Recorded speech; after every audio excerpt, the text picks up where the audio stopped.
I'm not a huge fan of polls, but sometimes they kind of shock the conscience and are worthy of figuring out where you are in a moment of time. Let's bring in Democratic strategist extraordinaire James Carville to help make sense of these polls. Harvard-Harris is a real outfit, okay? So, it's not like this is some agenda-driving poll company.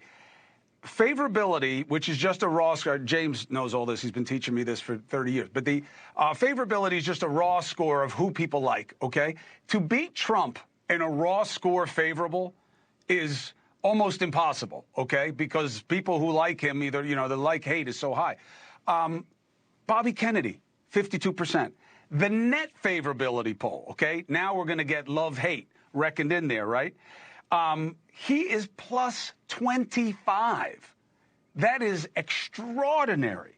The third one is the one that really matters, which is if you vote today, okay? So a snapshot in time. Where are we if you vote today? RFK is pulling Ross Perot-like numbers. You have to Google him, a lot of you guys. James and I don't have to. First of all, what do these numbers mean to you about why Bobby Kennedy Jr. is getting any kind of traction? Well, Chris, thank you, but it wouldn't be evident to me. It would be evident to an amoeba that this country is not particularly satisfied with the choice between Biden and Trump. I mean, we've been seeing this since the spring, and none of this I find particularly surprising at all. And I don't know how many times people have to say it through polling or through anything else that they're shopping around. Now, I'm with you. They haven't seen. I'm with you. I'm with you on the discontent. I'm just saying, why are they landing on him and not somebody who's in one of the two parties? Well, I guess it's like asking a mosquito at a nudist colony, where do you land? They got to land somewhere, and he's there. It's just RFK Jr. Wow, that sounds neat. We don't know anything about him. We don't know his position on anything. We haven't seen his health records, his mental health records, anything like that. But right now, he's just an idea, a vessel that's not named Biden or Trump. So he's gonna do well. You can't. And if he doesn't do well, your friend Cornel West, that was on here earlier, he'll get more votes than people think too. I mean, when you have this level of wrong track numbers, this level of dissatisfaction with the candidates, you're going to have some weird stuff out there. And what you're seeing is just that. This is some really weird stuff. So how worried are you about Biden, and what does he need to do, or is there something he can do to pull this out?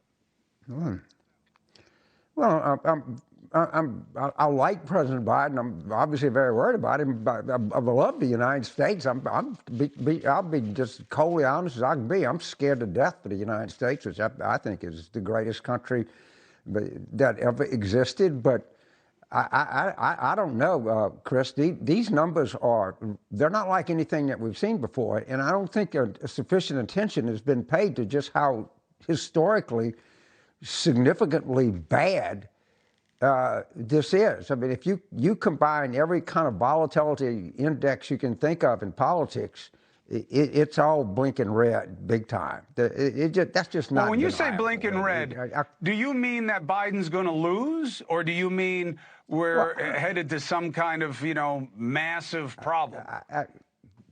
I don't know, but certainly I hope he wins.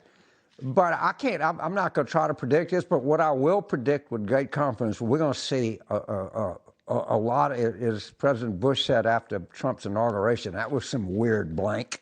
We're going to see a lot of weird blank out there, in a lot of different places during this, because we've never been in a political climate remotely close to this. Now, if you ask me to predict it, I don't know.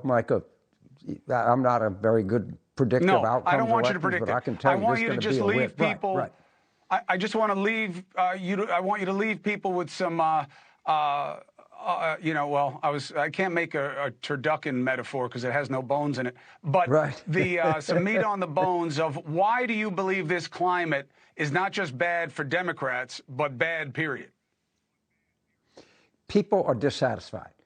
They're dissatisfied with the candidates. They're dissatisfied with the direction of the country. they're dissatisfied of what their perception is of a lack of order around the country and around the world. I think that Biden has done a magnificent job, but I'm not going to decide this election. Hey, thank you for watching. Please go to newsnationnow.com, newsnationnow.com, and you can find NewsNation on your television provider. And don't forget to click the red subscribe button down below. Then you will get more of NewsNation's fact-driven coverage.